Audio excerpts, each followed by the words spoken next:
All right, you're tuning into the Justice is Served show. This is your host, Justice, and man, do we have a ton to talk about this week. How about them Browns, yeah? Got that big dub over Cincinnati. I think we all kind of saw that coming, right? That was a crazy game. Obviously, you guys, if you tuned in last week, heard my predictions.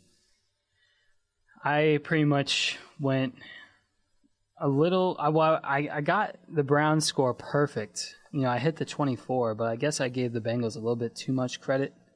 I thought they'd at least put double-digit points up there, but that Browns defense was nasty, just completely dominating the game.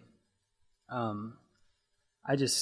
was such an amazing performance by that defense and such a great way to start the season. That's the Browns' first home opening day win since, I believe I think it's been 19 years, I heard Joe Thomas say. So, City of Cleveland, congratulations on a fun weekend. That was an awesome way to start the NFL season. And, watching that game, you could see the joy on the faces of that defensive team and honestly on the offense as well. Our offense had a little bit more struggles this week, but that defense picked them up. They were providing plenty of energy.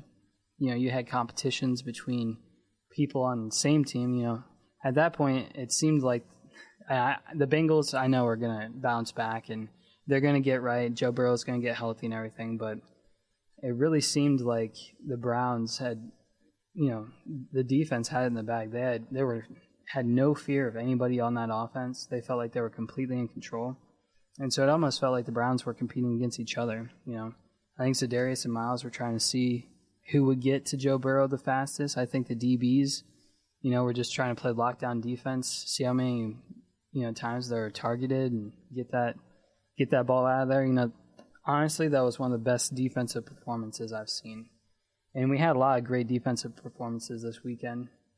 You had the Steelers. I mean, the Steelers had a pretty good turnover rate. TJ Watt had a massive game, but the real story of the defense in that game was San Francisco's. I mean, they were nuts, as they should be. They're probably 1A or 1B in the league in terms of defense. The Cowboys looked absolutely ridiculous. That defense was crazy. And, I think I said it last week, defenses always start faster. They always start faster than the offense. So, a lot of offenses struggled this week, and I think that's just how it goes, You're not playing your starters as much anymore in the preseason. They're not getting as many reps. So I think it's only natural that you have some of these offenses starting slower. The defense is prevailing pretty big. And, too, at least in the Browns game, you had plenty of elements that could help out in those in that field. So, yeah. But all in all, Browns came out with a decisive 24-3 win. I think that was huge. I think that gets everybody excited for the season. And there's still questions, I think there's definitely still questions with Deshaun. He struggled passing the ball. I don't know how much of that was due to weather. I've heard a lot of the local talk shows talk about, he was only that bad because of the weather. But he's playing in Cleveland. He's going to have to start dealing with that weather, which I don't think is going to be a problem for him. But the more he gets used to it, the more he plays, and I think he's just going to get accustomed to it and skyrocket there. But lots to be excited about if you're a Browns fan. So I'm going to get into some of my takes, get a little bit more in depth on it. And I kind of already started with my first one. I think Deshaun definitely struggled this week. I think that the conditions didn't help. He seemed so much more comfortable than he did all of last year. His footwork seemed pretty good except for a couple of throws. He wasn't dancing in the pocket all jittery. He made good decisions. Even in his misses, he made good decisions except for the one interception, which I can get into a little bit later. But all in all, he has room to improve, but his mediocre game didn't cost us, and that's a testament to just how good this roster is put together. And, shout out to Andrew Berry for having an incredible offseason, getting some of these guys in here. But honestly, Deshaun was the biggest worry for me. Everything else seemed to click. Nick Chubb carried the offense, I feel like. Other than the big plays from some of your receivers, and Deshaun had a part in that. I think Chubb carried the offense. Just did Chubb things. Get an easy 100 yards. He didn't get in the end zone, which, I think given an opportunity in some positions, maybe if he was on the field when Jerome fumbled, he could have gotten in. But I think he's going to get plenty of opportunities this year, so I'm not super worried about that. But Nick Chubb was incredible. He made some runs that, were vintage Nick Chubb runs. It's just, I don't think the Bengals have, honestly, I don't know, any team has a counter for Nick Chubb, but the Bengals definitely don't have it figured out, so he definitely shined.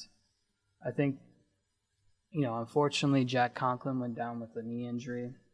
That's another very bad knee injury in his career. I know he's not a spring chicken anymore, so I'm hopeful that he's willing to go through that long and rigorous rehab, get himself back, because he's a great player, all-pro player, so getting him back would be amazing. But DeJuan Jones held it down. He was looking incredible, and for a rookie going against some of the pass rushes he did, I think he was matched up with Sam Hubbard, he just really shined and I think did really well.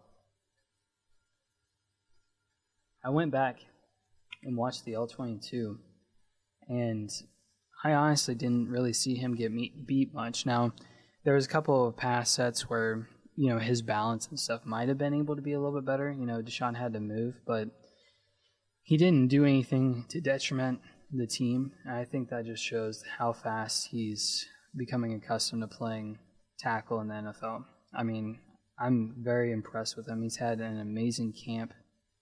And I think that, the sky's the limit for that kid. I think he's going to get tons of meaningful reps this season. I think he'll be our backup.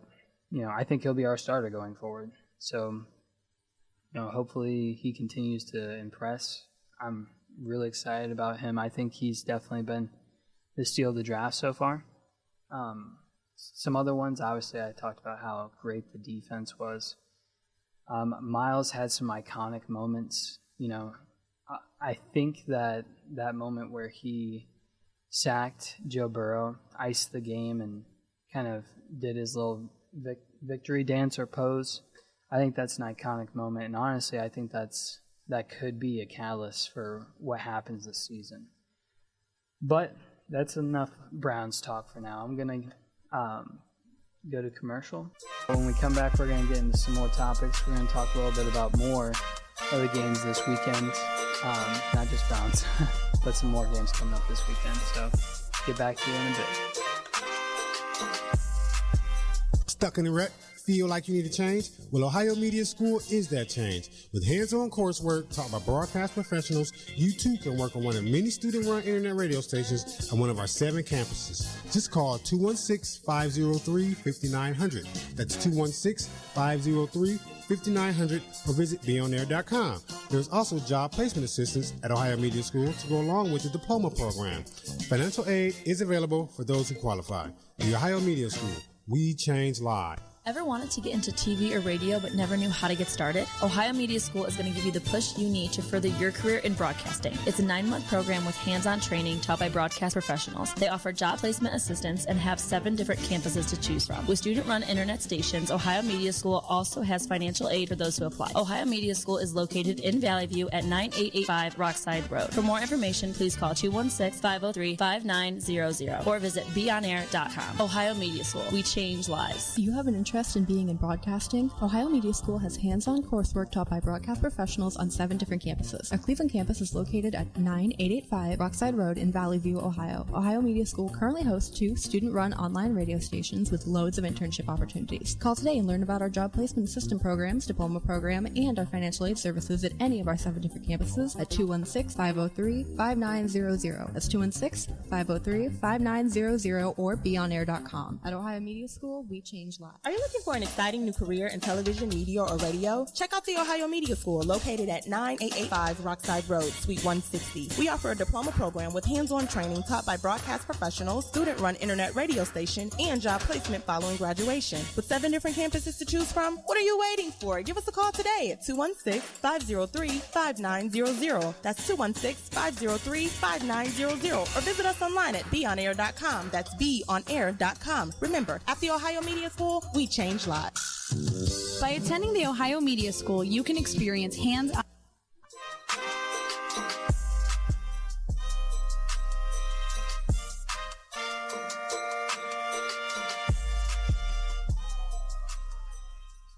All right, so we're back with the Justice is Served show. I'm your host, Justice, and we're going to talk about some of the games that happened this weekend, talk about some more of the games we saw around the NFL. I think it was an incredible weekend of football. There were a couple of upsets, at least I considered them upsets, and there were some games that weren't very close, some games that were a lot closer than I think people expected, so we'll get into some of those games, kind of talk about my reactions to them, and go from there. So, first game, obviously, we had was the Chiefs and the Lions. That game, so I predicted on my podcast, Chilling with the Dogs, which you can find on Spotify, YouTube, Amazon Music, and Apple Podcasts. I said on that podcast that I thought that the Chiefs would win, which they did not, but I thought they would, and that you would have the Lions covering.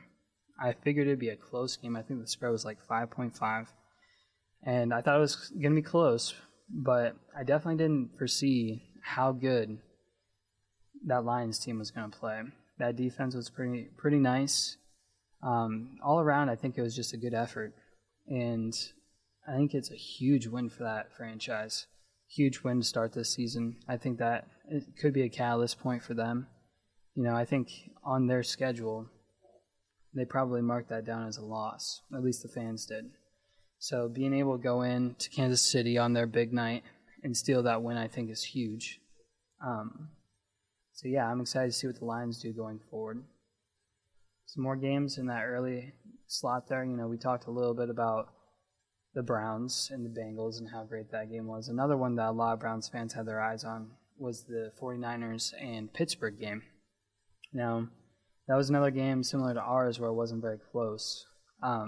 You had San Francisco getting out to an early lead. Their defense kind of shut Pittsburgh down that entire day, making it hard for them. I think Kenny Pickett also had some stuff going on. He missed some open throws, but really just didn't seem like they were in sync, and he was running for his life all day. On the flip side, Brock Purdy seemed like he had all day in the pocket and was just slicing and dicing that Pittsburgh defense. I think he ended up with 2 touchdowns, I believe, and 210 or 20-odd yards. So he had a very productive day. They didn't really need him to carry. CMC also ended up getting over 100 yards. Long touchdown run. I think with that stable of running backs with him and Elijah Mitchell, they can pound the rock and let Purdy pick their defenses. I think you saw San Francisco's back with a vengeance this year, and I think they got some unsold business with Philly.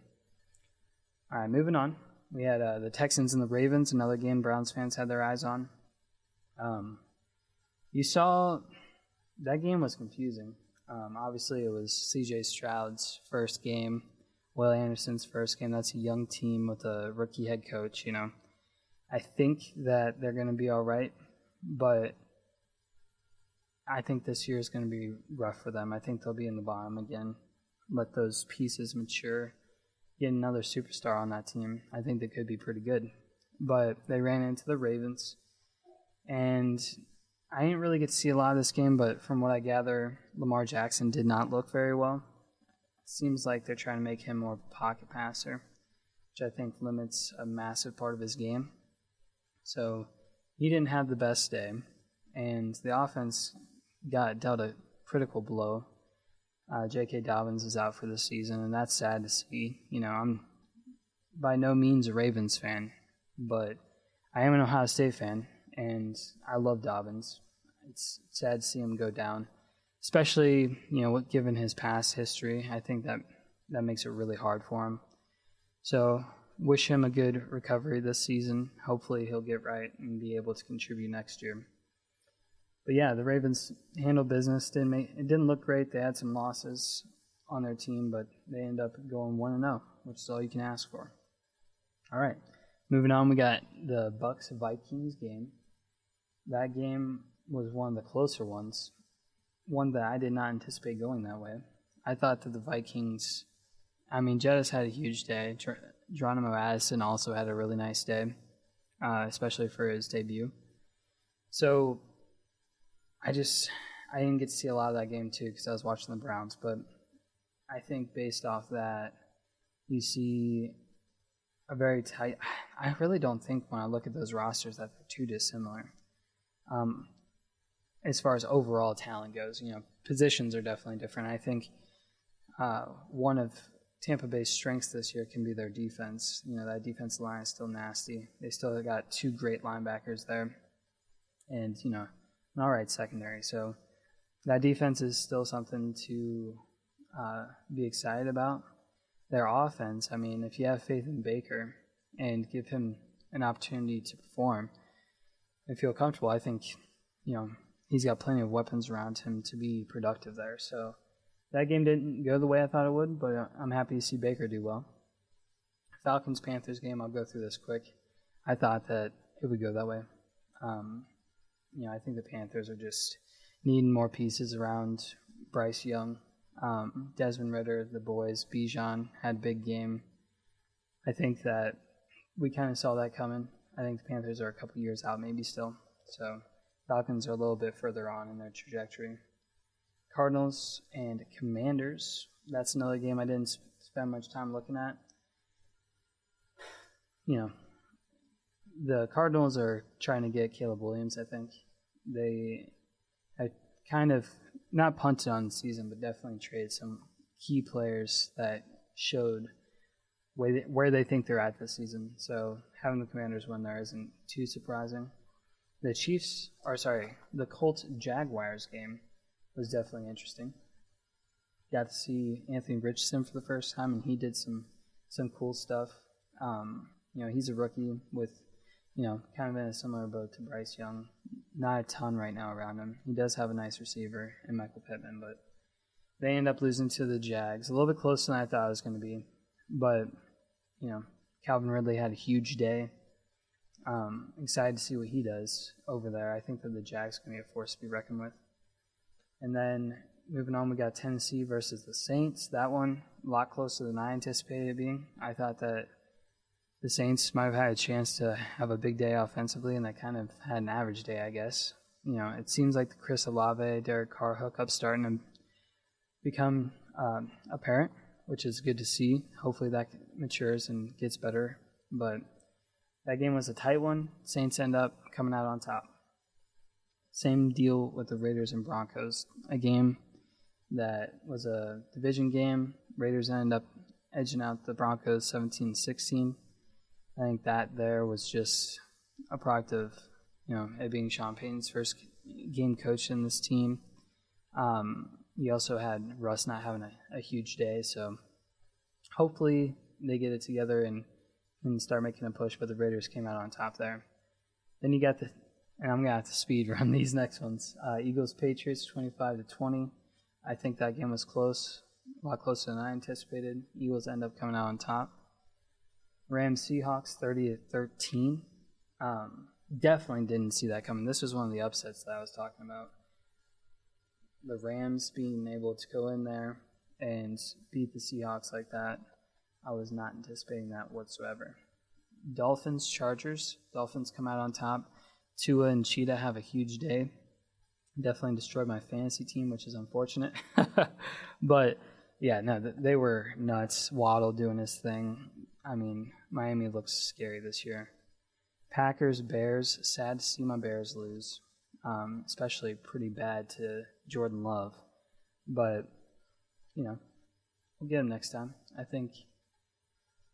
think that he's going to No, and by he, I mean Justin Fields. I think he's going to get better as the season goes on, especially with a lot of these new weapons around him. I think it's unfortunate that they played the Packers' first game. He just had a lot going on there with the rivalry, and Jordan Love having some hype coming into this season. The Packers having, the narrative they want to show that they weren't just Aaron Rodgers, that, they could be good without him. So seeing Packers win there definitely surprised me, especially with winning by 18 points. But I think that it was week one, and the Packers might be better than I thought they were. So we'll see how that goes going forward. Next game was sad that it was the late night game. It was Cowboys versus the Giants. Cowboys winning 40-0, and their defense just playing like absolute monsters. I think that game kind of speaks for itself. The Cowboys just completely dismantled them. Danny Dimes and the Giants offense didn't seem to get anything going at all. Saquon was just getting hit behind the line over and over again. And Micah Parsons just seems like a different kind of character. Everyone talks about Nick Bosa, Myles Garrett, and T.J. Watt being the top 3 defensive ends. You're going to have to start putting Micah Parsons in there as well. He's got to be in that list somewhere because he is making his presence felt each and every play. Basically made it so that the Giants couldn't do anything productive, and ended up getting some defensive touchdowns off that. And then the offense didn't seem super special to me. It seemed like they kind of got out to a lead early and just took their foot off the gas. I would have liked to have seen that game be a little bit more competitive. That way we could have seen a little bit more from Dak and the boys, have a bigger arsenal to play with. I think that they were kind of limiting themselves to watch what they put on tape with how big their lead was. And they just dismantled them. So anyway, moving on. We got the Bills and the Jets. That game seemed like it was going so slow. The only big thing that I felt like happened, there were some cool moments, but the biggest thing obviously was Aaron Rodgers going down early. And it was just announced earlier today that it was in fact an Achilles tear. So he's going to be done for the season. I know all Jets fans are crying at home, and I get it. That is such a bummer. I was so excited to see him this season perform. But sometimes that's the way it goes, and hopefully that's not the last we see of Aaron Rodgers. Hopefully he can get some rehab in. That's going to be hard rehab. He's going to have basically a calendar year to push himself and try to get back. But almost being 40 years old, I don't know how much motivation he has in that. So it'll be interesting to see if he ever suits up again. But it's just sad to see a team with such high expectations lose such a key factor to their team. You went from a team with Super Bowl aspirations to, depending on how Zach Wilson is, maybe be towards the bottom third of the league. And I don't think that'll be the case. I think Zach Wilson will do just fine, especially because he doesn't have to do it all. He's got both Dalvin Cook and Breece Hall, who had an amazing game. That was one of the highlights early on. That defense was nuts for the Jets. They played out of their mind. The guy, one person ended up getting 3 picks, which was more than he's ever had in a single season. So that game was crazy, and I'd be remiss to tell this story without talking about that overtime and that kickoff return. He was an undrafted free agent, made the team, had a really cool video of him getting told that he made the team, and then afterwards, a week later, he's returning a punt for, a game winner on opening day in MetLife Stadium. That is huge and awesome story. But this week of football was interesting. Definitely plenty of cool storylines and some sad ones. But those Browns, baby, they're off to a hot start. All right, we're going to go to commercial break. We'll be right back with some more on the NFL. By attending the Ohio Media School, you can experience hands-on coursework that can have you in a TV or radio career in 9 months from now. Ohio Media School offers federal financial aid, job placement at graduation, and the instructors are working professionals in the broadcasting industry. Come tour the campus on Rockside Road. Call 216-503-5900 to set up an appointment, or check out the student-run internet radio stations at beonair.com today. Are you interested in anything media related? Now you have a chance to follow your dream. You should check out the Ohio Media School. We have 7 campuses to choose from. You will go through an 11-month hands-on course that is taught by broadcasting professionals. The Ohio Media School includes 160 externship hours at area radio stations and TV stations. For more information, call 216-503-5900 or go to beonair.com. Once again, call 216-503-5900 or go to beonair.com. Stuck in a rut? Feel like you need a change? Well, Ohio Media School is that change. With hands-on coursework taught by broadcast professionals, you too can work on one of many student-run internet radio stations on one of our 7 campuses. Just call 216-503-5900. That's 216-503-5900 or visit beonair.com. There's also job placement assistance at Ohio Media School to go along with the diploma program. Financial aid is available for those who qualify. The Ohio Media School.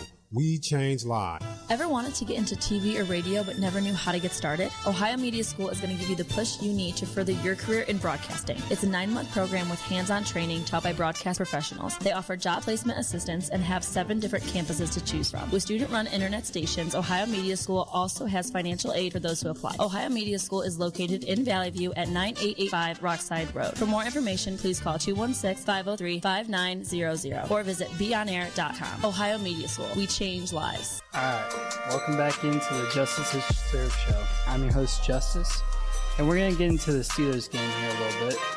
We're going to talk Browns-Steelers Week 2 in Pittsburgh's field. I can't pronounce the new field's name, but the old Heinz Field. We're going to be playing against the Steelers on Monday night. Huge game. You know, Steelers just coming off that loss to San Fran, feeling a little bit agitated probably. I would think after this week, hearing stuff in the media about Kenny Pickett's performance, how the offensive line didn't hold up, and how, you know, the run defense was. So I think they're going to come in with a little bit of fire, but the Browns coming off their win, I think, will as well. I think the Browns gained a lot of confidence. And honestly, I don't think that Pittsburgh confidence has been shaken at all. They've been there, done that. They normally own the Browns in their own stadium, so I think they're going in there with supreme confidence and not a worry in the world. But, you know, we'll see. I think that it's going to be a very exciting game. I'll give you my prediction at the end of this, but I think there's so many exciting matchups. It's a huge game in the division already. You know, the Browns are at the top of the Ravens right now, whereas the Bengals and the Steelers are in the bottom. We're only 1 week in, you know. This is going to change, I think, quite a bit because this division is loaded. I think we're all going to have pretty good records, so can't read too much into that. The Browns got to come in, handle business again. I would be stoked to see a repeat of, you know, this past Sunday on Monday night. See them basically shut out that offense. Now, I think that I was looking at a stat, and I think this is very interesting. People who have played San Francisco in the past year, after having lost to them, are 0-15. So I think that goes to tell you how people come off feeling after that San Francisco game. Hopefully, and this might sound bad as a Browns fan, but I'm hoping that the Steelers aren't, you know, upset about that they kind of brush it off and everything, because I'm excited for this game. I think it could be, I don't want to be hyperbolic, but I think this could be a classic game. You got the Browns coming up. The Browns have obviously had terrible success in that stadium for basically my entire lifetime. So this is a big game for the Browns. I think it's a massive game for Deshaun Watson. He's got an opportunity to show. I think he showed some signs this past week, but I think he's got an opportunity to show the league, hey, I'm back, and I'm fully back. And I'm taking it to my division rival.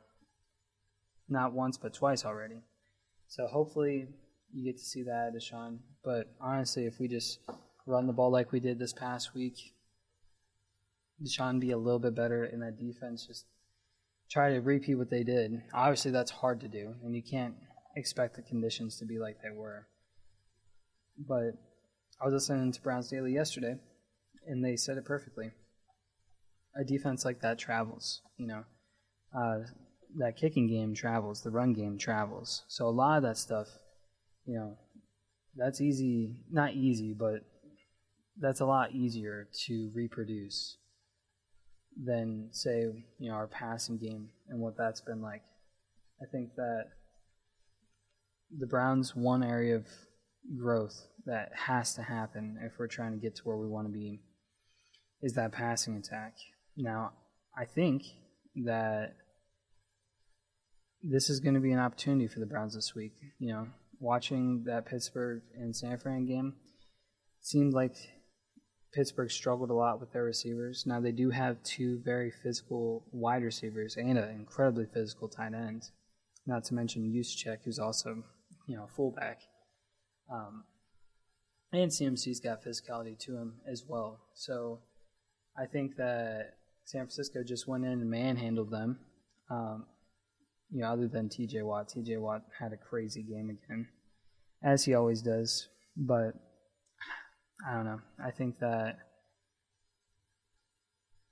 the Browns' work is cut out for them. I think that they can, they got physical receivers. They got Coop. Elijah Moore is more elusive, but they got DPJ. Those are some physical receivers. I think that you can see a similar game plan from the Browns. San Francisco is not too far off. They run the zone run scheme as well. And honestly, if you were talking last year or the year before and said, all I want is Deshaun Watson to look like Brock Purdy, people would be like, what? What are you talking about? But honestly, if Deshaun played the game that Brock Purdy did this past weekend, I think that the Browns are going to coast in the 2-0. Because I think Chubb's going to get his yards. I'm hoping he gets some touchdowns as well. And I think that defense, especially with how Pittsburgh's O-line played, could definitely have a big day.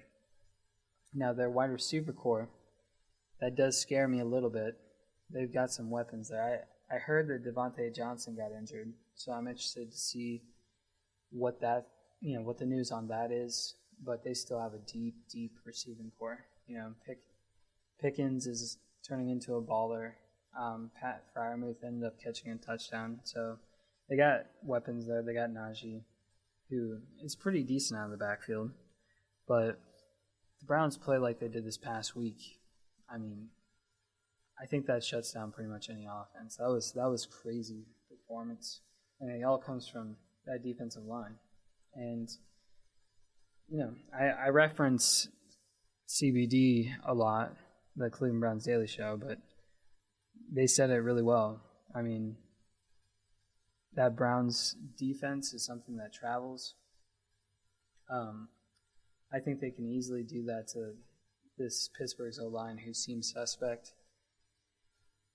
And those corners covered what everybody says is the best receiving core in the league and held them below 83 yards. They held them below 85 yards. That is nuts. So I'm excited to see that. I hope that defense performs that way and that just becomes the norm. Because if so, I think you can skip any other coach and just name Schwartz Coach of the Year. Because that is an amazing job coordinating. He had an incredible game plan. And he's been the MVP so far for me as far as offseason acquisitions. Not to take away from any of the players, because all the players that we had in, Ronnie McLeod, Obo, Za'Darius, all those guys. Elijah Moore got a couple of opportunities. A lot of those guys, were a big part of this win.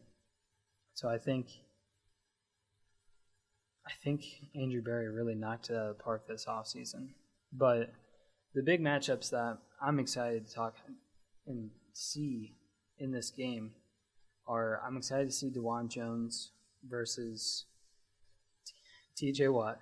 Now, that's a tall task to have, a rookie have to go up against, one of the top 2, top 3, top 4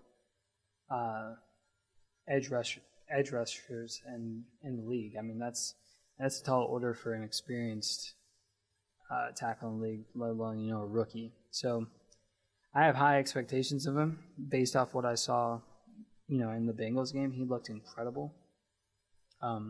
Very poised. He wasn't going against some chump either. He was going against Sam Hubbard, and he held his own. So I'm excited. I think that huge frame he has is going to help him a lot with TJ.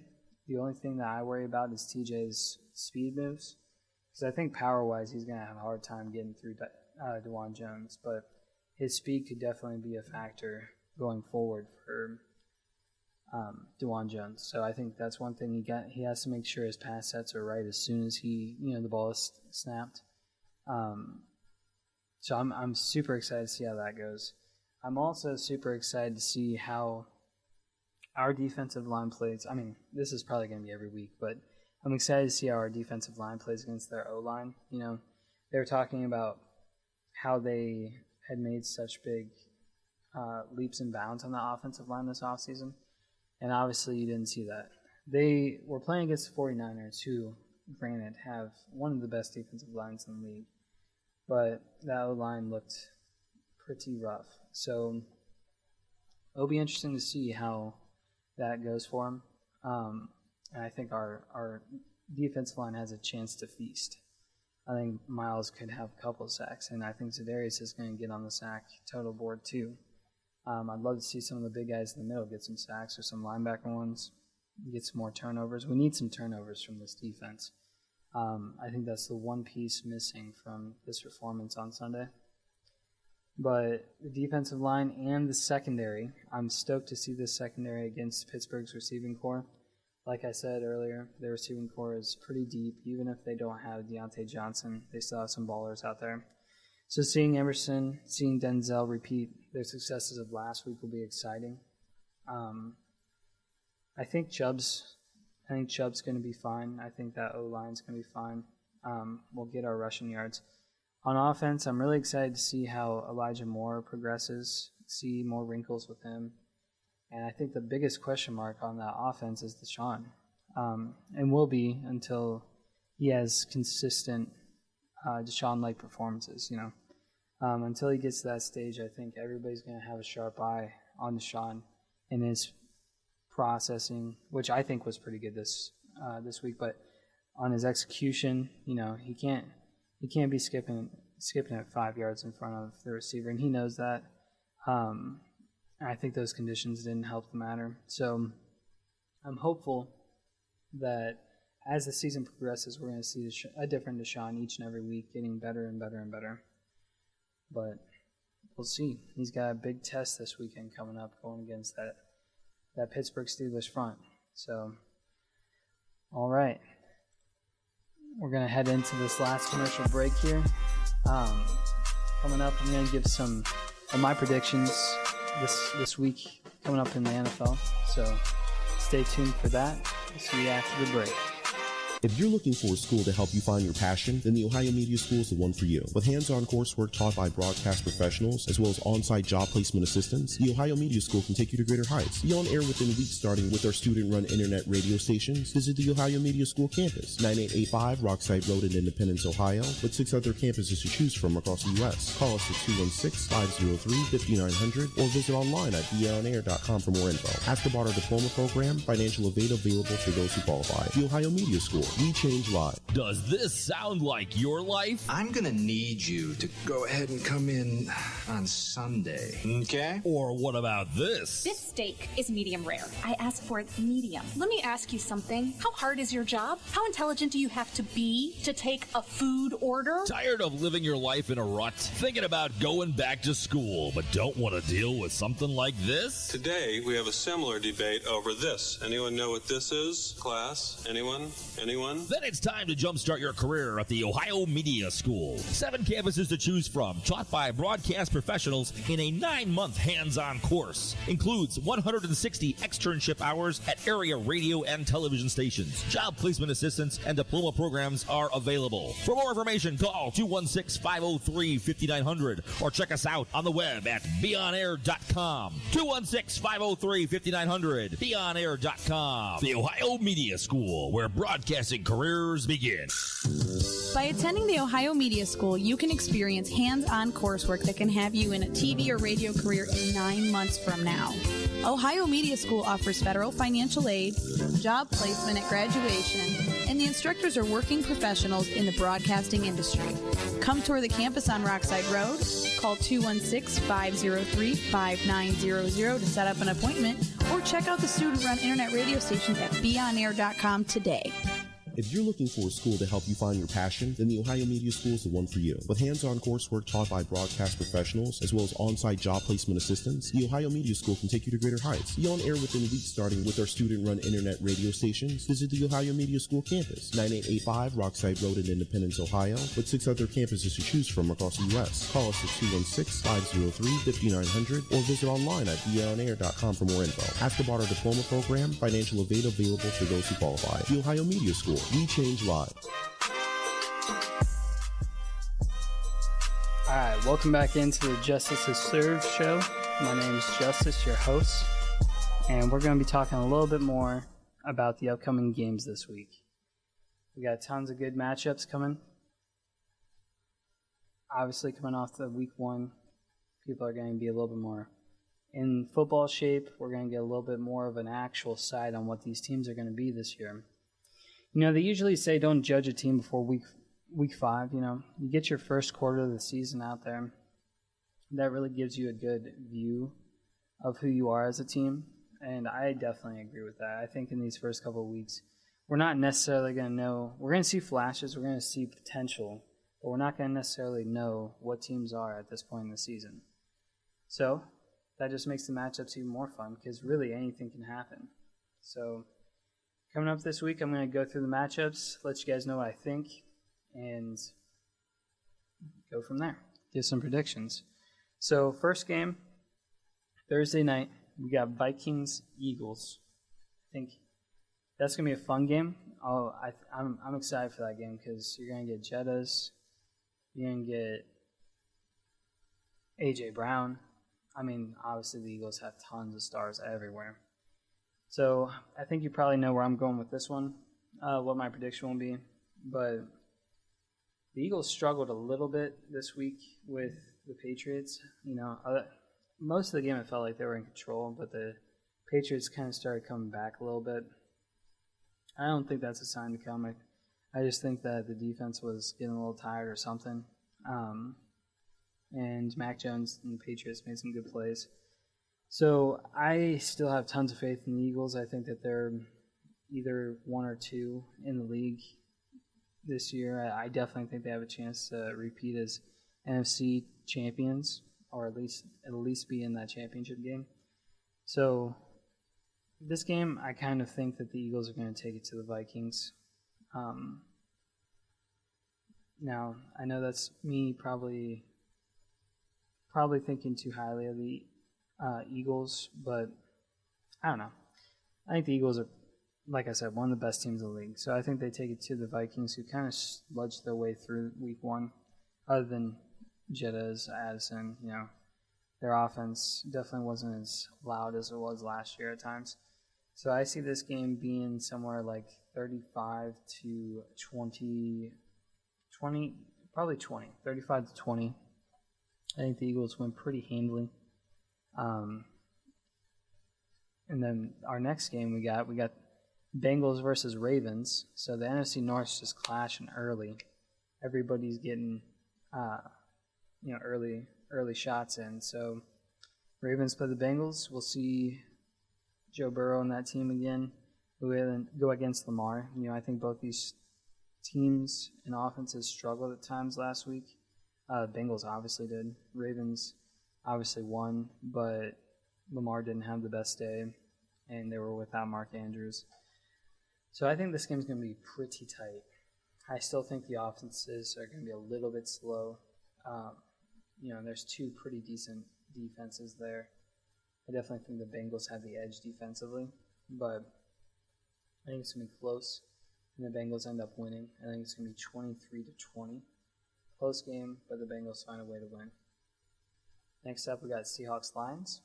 Now, based off this weekend, I might, change my viewpoint, because originally looking at this game on the schedule, I thought this was going to be tight as heck.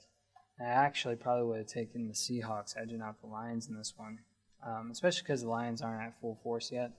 They don't have Jameson Williams back. I think once they get him, they're going to be nuts.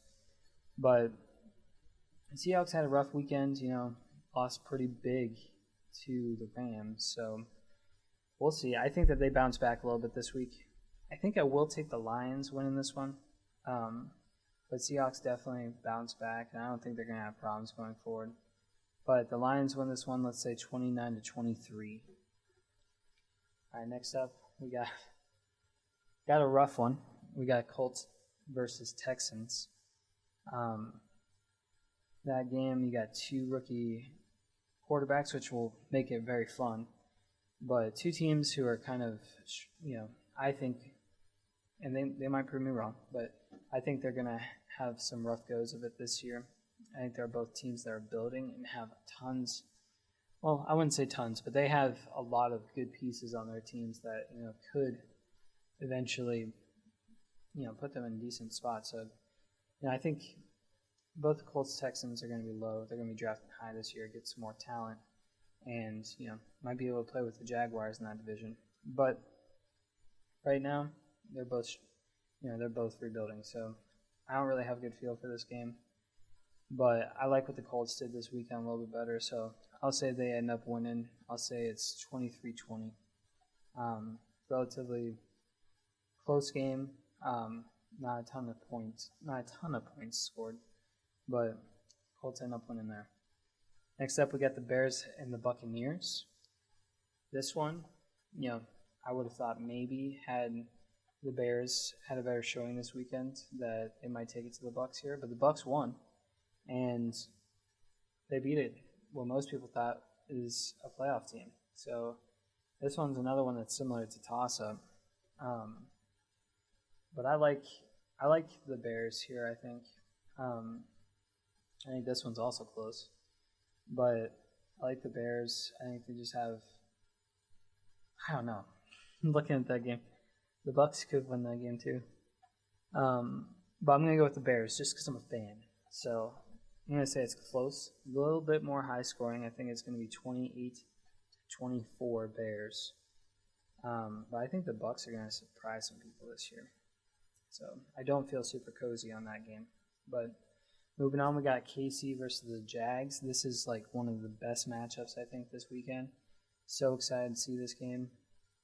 I think the Chiefs are going to have something to prove, and especially if they get Kelsey back, I think they're going to look like an entirely different offense.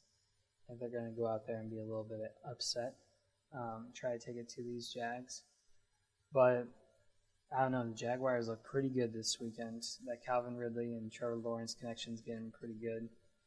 I think that there's a lot of opportunity there. So that one, I don't have a great feel either, but I just have a feeling that the Jaguars are going to win. I think the Chiefs are going to start 0-2. I don't know why, but I just think the Jags are a really good team this year. I mean, I know why. They have, I think, a really good coach in Doug Peterson. They also brought in Calvin Ridley. They have a plethora of weapons there. Christian Kirk's still there. Ingram's there. And then they also had that running back from Clemson as well, ETN.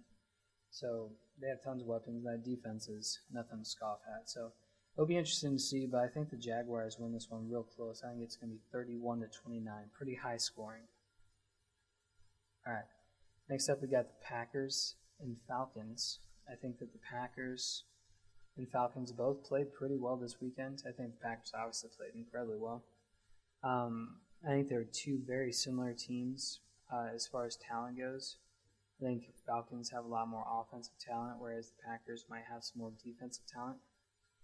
But I can see this game being close-ish. I think the Packers end up winning this one 24-17. Next up, we got the Bills and Raiders, or as my father would say, Raiders. This one I don't think is going to be super close. I think the Bills bounce back hard. They really take it to the Raiders. The Raiders won this past weekend, beating a Broncos team who didn't look like they had enough time to prepare. I think that obviously that Sean Payton and Russell Wilson relationship's going to have to, build over the time period of this season. But I think the Bills honestly just take it to them. I think they win real big. I'm going to go 38-17 on that one. Next up, we got the Chargers and Titans. Again, I said it last week, I'll say it again. I'm not super high on the Titans this week. I think they played a lot better than I anticipated against New Orleans. Making that game really close. Have an opportunity to maybe take that game away from them. But, I don't know. I think that the Titans are one of those teams that they have a great coach. They have a lot of pieces, but they don't have the quarterback right. Someone that can really carry them. And I like Tannehill. It's just I don't see, I think his best days are behind him. I think he's trending down, and they might be in a position to be trying to look at getting one of those top quarterbacks this year. I think they won't be able to because Mike Vrabel's too good a coach. That defense has some pieces that are too good. So I think they won't be able to get one of those quarterbacks, but I think the Chargers win this one pretty handily. I'm going to go with 31-17 Chargers. Just go in, do their business, get, even on the year. They played a tough team in Miami this week. That game, I thought, for a long time could really go either way. But, they'll get another chance this week against the Titans team that I definitely think they can take it to. Next up, we got 49ers and Rams. This one, I don't know. I think that the 49ers are going to do similar things to them that they did to Pittsburgh, maybe even more so. But the Rams played way better than I anticipated this week. Their new rookie receivers on my fantasy team. Unfortunately, I had him on my bench, but he had a great day. Matt Stafford had a great day. Aaron Donald and the boys on defense played very well. Held Seattle only 13 points. But I just think they're completely outclassed by the 49ers. I think that this is going to be a little bit of a beatdown, and I can see the 49ers winning 37-13. Going in, getting their business done, coming out with a W. Next up, we got Giants and Cardinals. This one, don't have a great feel for. I think that the Cardinals played better than I expected, and the Giants laid an egg this week. Real bad. But they were also playing against a defense that just seemed way more prepared than they did. Honestly, it felt like a scout team offense versus, one of the best defenses in the league, and that's kind of what ended up being the case, So I think that the Giants end up winning this one. I think they bounce back a little bit. The Cardinals definitely don't have the pass rush that the Cowboys do. So I see the Giants win this one 23-17. Not blowing them out, but getting a little bit back on track. Next up, we got Jets-Cowboys. I think this game, before last night was exciting. I think this would have been one of the games of the week. Jets-Cowboys, but Aaron Rodgers goes down. I think Zach Wilson's nightmare is going to be seeing Micah Parsons on the defensive line this week. I honestly don't think this one's particularly close. I have the Jets losing in this one. I think they lose, let's say, 31-13. Cowboys are pretty scary this year. I didn't give them nearly enough credit going into this season, but that defense is something special, and they got too much on offense to not be able to score points. So I think Cowboys win pretty easily. Next up, we got the Commanders and Broncos. This one, Broncos didn't play the best this week. You know, as I've said before, it might take Russell Wilson and Sean Payton time to get it all together, but I think that the Commanders played really well this weekend. You know, they weren't playing against anybody crazy, but I like the Commanders this year. I think they're going to be okay. You know, I don't think that they might be a playoff team. They might be on the cusp of the playoffs, but I think they'll be around 500, maybe a little less. But they do take this one. They start 2-0. I think they beat the Broncos 21-17. All right. Now to a couple of the last games. We got Dolphins-Patriots. Dolphins destroyed the secondary of the Chargers, which isn't that bad. They got some dogs back there. I don't know. I don't think the Patriots match up very well against the Dolphins. No one matches up well against Tyreek Hill. And so I think the Dolphins have another big day. Not nearly as big as the one they had this last week, but a decent one. That Patriots defense is nothing to scoff at. So I see the Dolphins end up winning this one 31-20. Patriots get some points. All right, moving on. We got the late game. Or actually, sorry, that was the late game. We're getting into the doubleheader Monday Night Football now. So we got two rivalry games, Saints-Panthers. I think that the Saints, I would take and have a little bit of edge over the Panthers. Panthers, like I said, they're trying to rebuild right now, trying to get Bryce Young some pieces. I think the Saints win this one relatively comfortably. I think they win 24-10. Get out of there with a victory. And then the game that I'm most excited for, Browns-Steelers. Monday night, late game. I think that the Browns-Steelers are going to have a slugfest. I think it's going to be close, but the Browns end up winning. I'm going to say earlier I said on my other radio show, I said that I think it's going to be 23-20 Browns. I'm going to stick with that. Obviously, that leaves plenty of room for the offense to get going and do more. But right now, I feel comfortable there. So, all right. Those are my predictions for this week. Wrapping up, I'll give you a little bit of more information about me. You know, I'm a student here at Ohio Media School trying to practice getting better with radio, trying to practice getting better with editing and all these different things.